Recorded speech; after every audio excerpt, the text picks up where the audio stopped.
Coming up on the Sky News Daily with me, Niall Paterson, at a time of ramped-up defence spending and plenty of talk of war, who'd be Defence Secretary? John Healey, actually. So who is he? The world is becoming increasingly complex and volatile. How can we make sense of it all? I'm Richard Engel. And I'm Yelda Hakim. And we're the top international correspondents at NBC News and Sky News. And we present Sky News' latest podcast, The World. Each week, we'll cut through the noise to guide you through the week's global events and explain to you why what happens out there matters to you wherever you are. Listen now to The World with Richard Engel and me, Yelda Hakim, wherever you get your podcasts. Sky News' Unreliable Witness is back. There is a new twist in the Eleanor Williams story. The girl who lied, jailed for fabricating evidence of a grooming gang. In court, it was suggested her diaries were fake, but we've got extracts, and if they were, somehow, within the fantasy, Eleanor identified a real monster. Barrow got branded to be lying town. It's not. Grooming was happening here. Follow Unreliable Witness in your podcast app.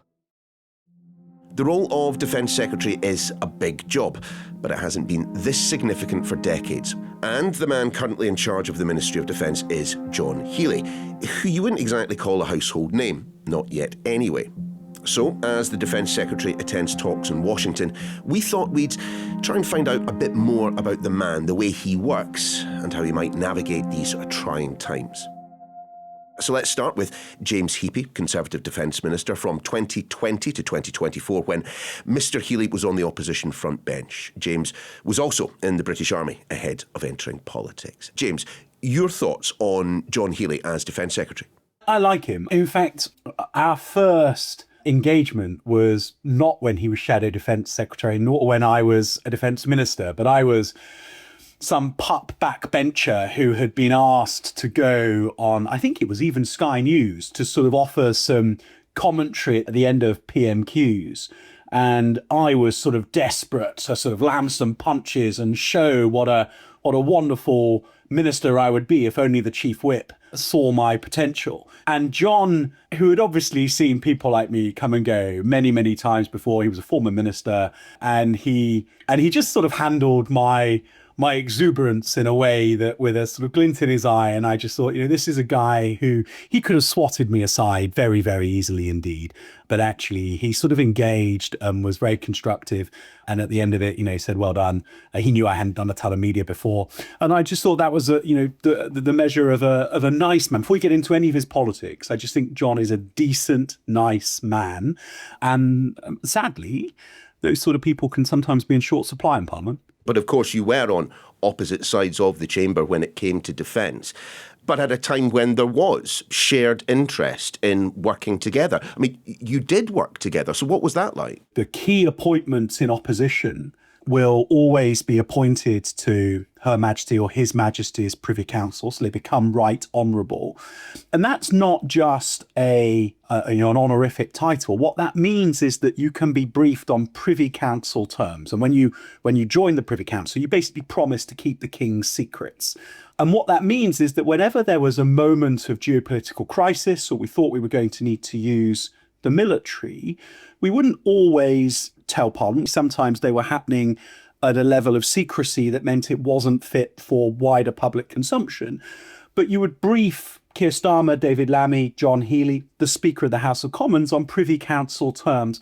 And whenever John came in for that sort of briefing, it was clear that he was incredibly considered in the way that he did his business. John would come into those meetings and demonstrate that he had a very clear understanding of what the issues were and ask great questions as a consequence. I think it was 4 years he served on the opposition benches in that particular brief. To what extent will that have prepared him for the top job? Yes, ministerial experience is important, but John was a minister of certain things, the housing minister in the Brown government. So he knows how the sausages are made. There's real value in having policy expertise. And if you're immersed in a brief in the shadow role for 4 years, inevitably you're going to come into the department with a greater sense of purpose and a confidence in what you think than if you're coming into defence without having had any previous experience of the portfolio, be it in government or in opposition. But the one bit of experience that he doesn't have is that he has never served in any part of our armed forces. Now,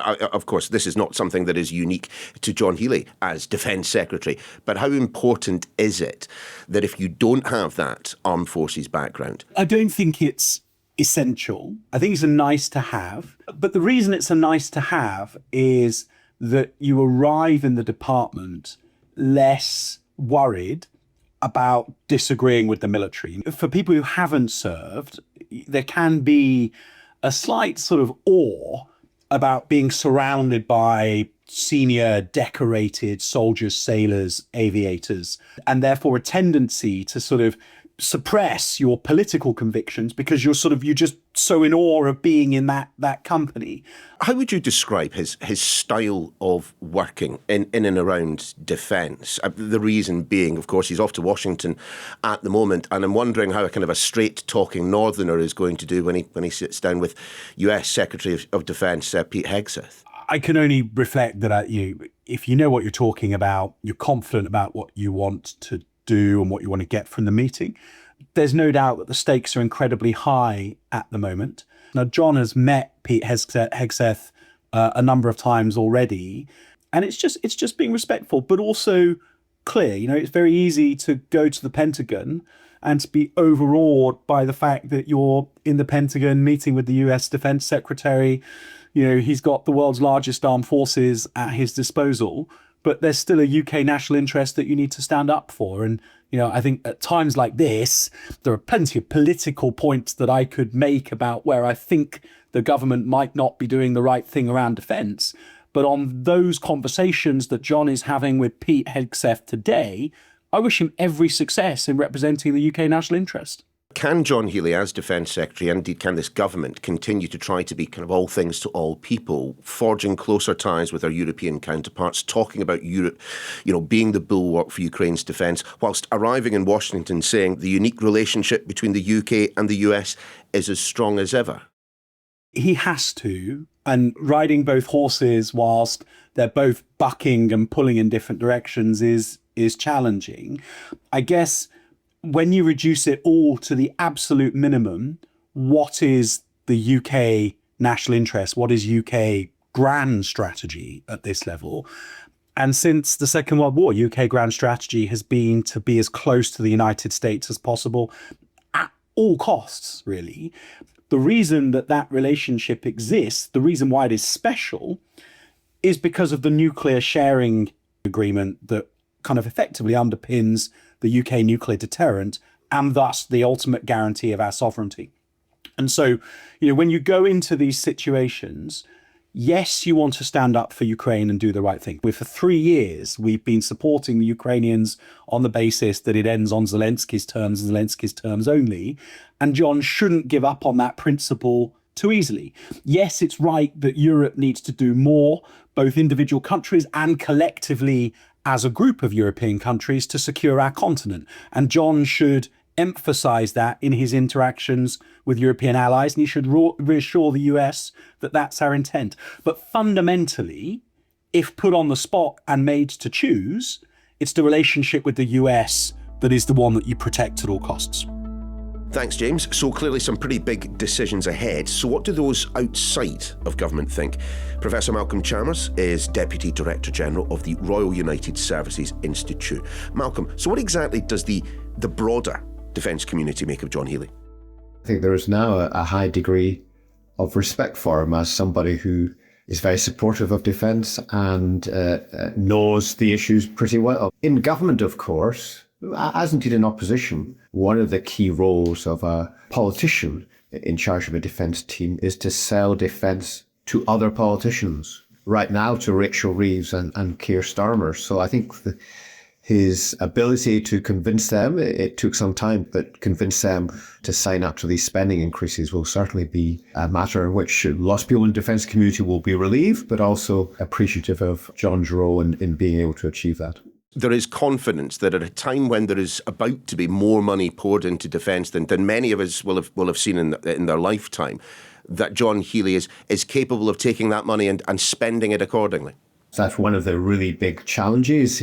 Everything he says suggests that he understands that challenge, but the Ministry of Defence is a pretty cumbersome beast. It spends a lot of money, and many people would say not always wisely. I mean, really what the spending announcement does is assures the MoD of fairly rapid, steady growth over a number of years. And I think that reduces the chances of waste. But that doesn't mean there can be any complacency. I think one of the things which Healey will emphasize is the importance of investing in innovation, in new technology, in the sort of things that have worked in Ukraine, but doubling down on those for the 2030s, rather than spending on what we've always spent it on. And that's, of course, a challenge, and there will be others. Look, away from the day-to-day spending, the kind of the big picture spending that defence secretaries have to deal with, what do you think is John Healey's overwhelming priority? I mean, I'm wondering if he has to make a decision about whether to face towards the United States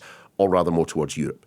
Well, one of the big challenges of the Defence Secretary job is you've got to both think about the pretty long term, what weapon systems the country needs in 10, 20, 30 years' time into the future.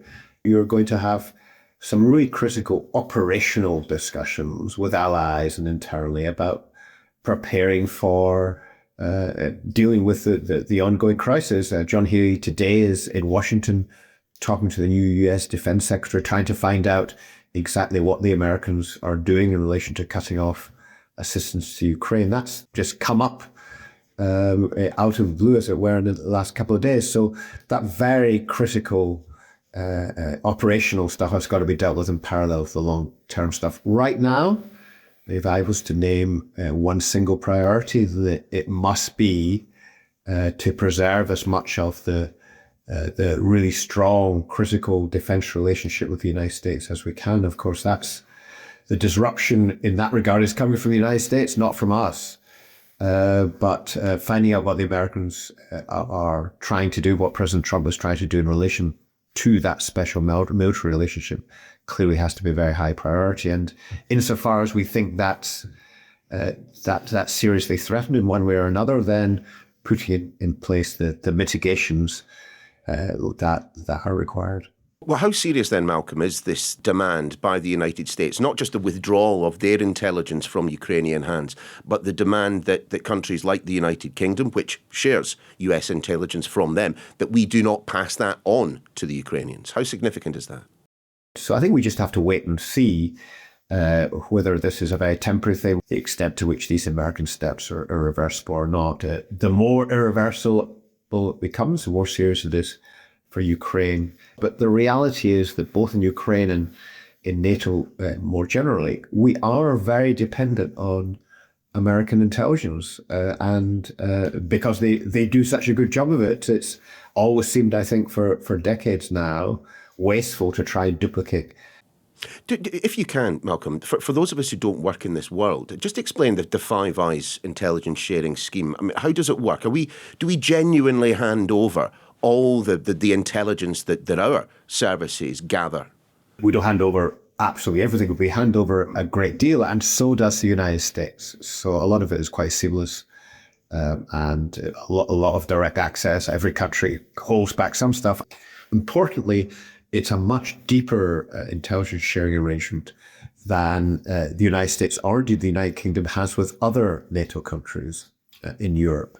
So we don't share intelligence as much with France and Germany as we do with the United States. And the United States doesn't share with them as much as they do with us. So it's pretty deep. It really goes back to World War II. It has been clear for many years that Europe hasn't exactly been pulling its weight when it comes to defence spending, looking after itself in the way in which Donald Trump is now asking. We are at a point when people are seriously talking about the United States pulling back, if not completely withdrawing, then certainly pulling back from its NATO commitments. How does John Healey play that one in Washington? Well, I think he goes armed with the UK spending commitment, and he can also emphasise the way in which many other European countries are also increasing their defence budget. But what has changed, I think, in the last couple of months is the degree of uncertainty about US policy has grown dramatically. And starting with, I guess, that remarkable United Nations vote in which the United States basically voted against the resolution recognizing Russia as the aggressor in Ukraine. And that has left everybody very concerned and not a bit puzzled as to where the United States is going, because that wasn't only about Ukraine, it was about the US position in relation to European security more generally. We have seen President Macron of France offering, French nuclear protection for European allies. Would that be something that the United Kingdom would ever find itself in a position to do? Well, unlike France, the United Kingdom assigns its nuclear deterrent to NATO.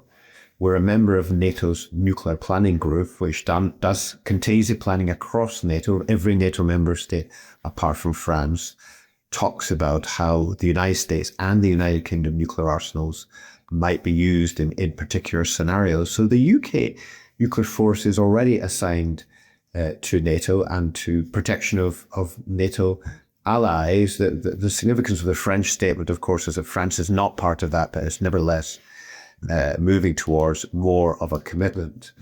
But of course, when we make that promise in a NATO context, it's generally seen as one in which the Americans are also making such a commitment. Where it becomes very different is in a scenario in which the United States no longer has that nuclear umbrella in place. Now, again, we're a long way from that, but strange things are happening, so one never knows. And ultimately, if you go back to the 1940s and 1950s, when the UK and France decided to spend a lot of money on their own nuclear deterrents, it was because they weren't prepared to rely entirely on the United States for nuclear deterrents, and they wanted the force of their own just in case.